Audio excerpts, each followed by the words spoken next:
Je m'appelle Hippolyte de Conceição, je suis âgé aujourd'hui de 21 ans.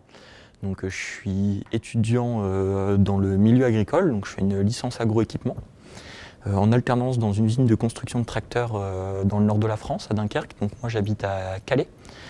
Mon histoire elle est assez simple, donc jusqu'à mes 19 ans et un jour tout allait bien, et puis pendant mon job d'été en fait je me suis retourné en tracteur, j'ai fait un tonneau complet en tracteur, donc j'ai été éjecté du tracteur, et donc lorsque j'ai été éjecté en fait mon corps a frotté et a tapé la route, et donc du coup je suis devenu paraplégique, donc j'ai une paraplégie incomplète, et puis de nombreuses cicatrices dues à ce qu'ils appellent des dermabrasions.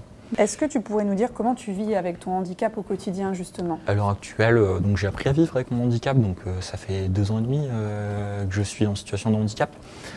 Et donc je vis plutôt bien. Le handicap, c'était pas quelque chose qui était inconnu pour moi, puisque ma maman est en situation de handicap aussi. Donc je savais ce que c'était un fauteuil roulant, je savais ce que c'était un déambulateur. Je veux dire, je savais qu'on pouvait vivre en étant en situation de handicap. Donc aujourd'hui, il y a encore quelques difficultés, quelques freins par-ci par-là. Mais je veux dire, j'ai l'impression de bien vivre en tout cas mon handicap. Comment tu as été accompagné justement pour appréhender ce handicap? Donc j'ai été accompagné par des structures, notamment le CHU d'Amiens qui m'a accueilli dès l'accident. Et puis qui continue de m'accueillir aussi, notamment pour certaines opérations, certaines interventions. Et ensuite au centre de rééducation de Berck-sur-Mer, donc Calvé.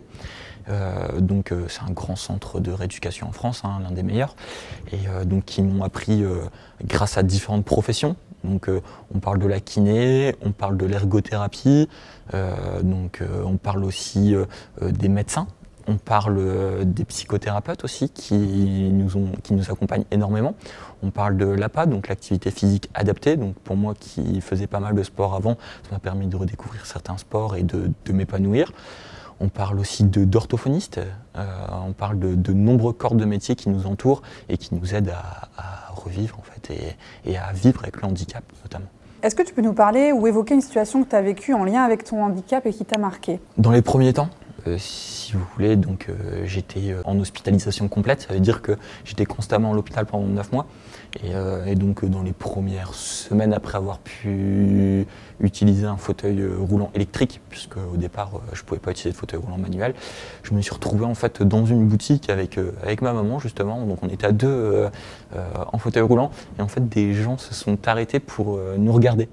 Et ça fait bizarre de se faire regarder par la vitrine comme si on était des objets ou du matériel d'exposition quoi, presque, alors qu'en fait non, on est simplement des gens normaux qui ont un moyen de déplacement différent.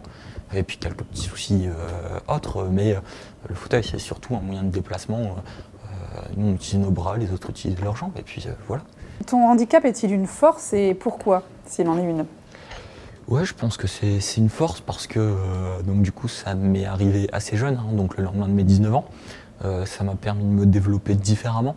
Donc c'est toujours compliqué en fait de répondre à ce genre de questions parce que qui est-ce que je serais devenu si j'avais pas eu le handicap et qui est-ce que je suis aujourd'hui grâce au handicap. Donc forcément il y a des freins, mais il y a aussi beaucoup de choses qui nous aident à nous développer grâce au handicap. Beaucoup de rencontres inspirantes notamment. Là vous me voyez sur un ergomètre. J'étais en train de promener mon chien le long du canal de Calais, et quand j'ai rencontré Julien, le coach d'aviron, qui m'a dit écoute, est-ce que ça te dirait de venir essayer l'aviron, on a tout le matériel, etc. Rappelle-moi quand tu peux, et puis viens essayer. Donc c'est ce genre de rencontres, c'est ce genre de choses qui permettent de nous développer aussi.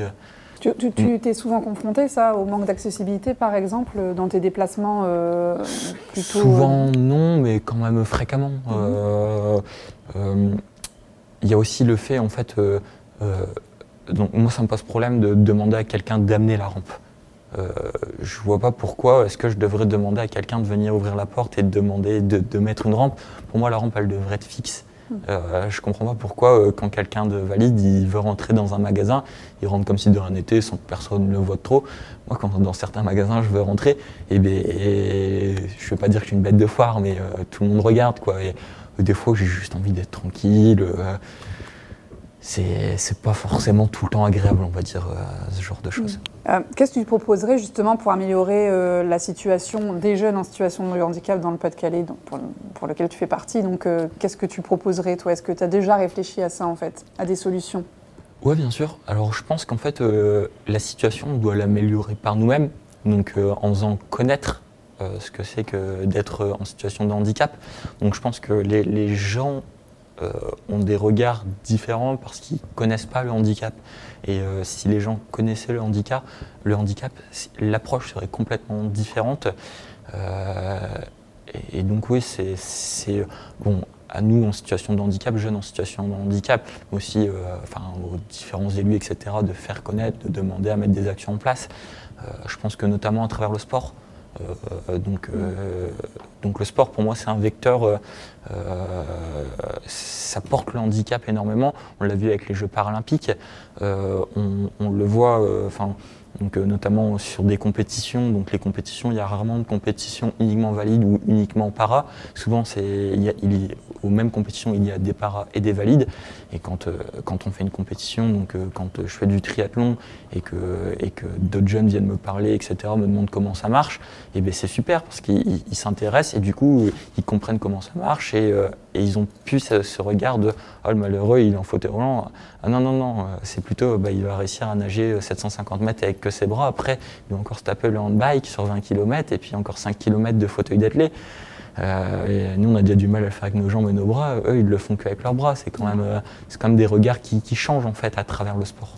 Et pour toi, est-ce que le regard sur le handicap a évolué? Bon, tu y as déjà un peu répondu. Parce qu'on fait du sport ou parce qu'on a un bon niveau sportif et qu'on est en situation de handicap, c'est pas non plus dingue, quoi. Enfin, je veux dire, être reconnu à sa juste valeur, ça passe aussi par la médiatisation et par la connaissance en fait de tout à chacun. Merci Hippolyte. De rien.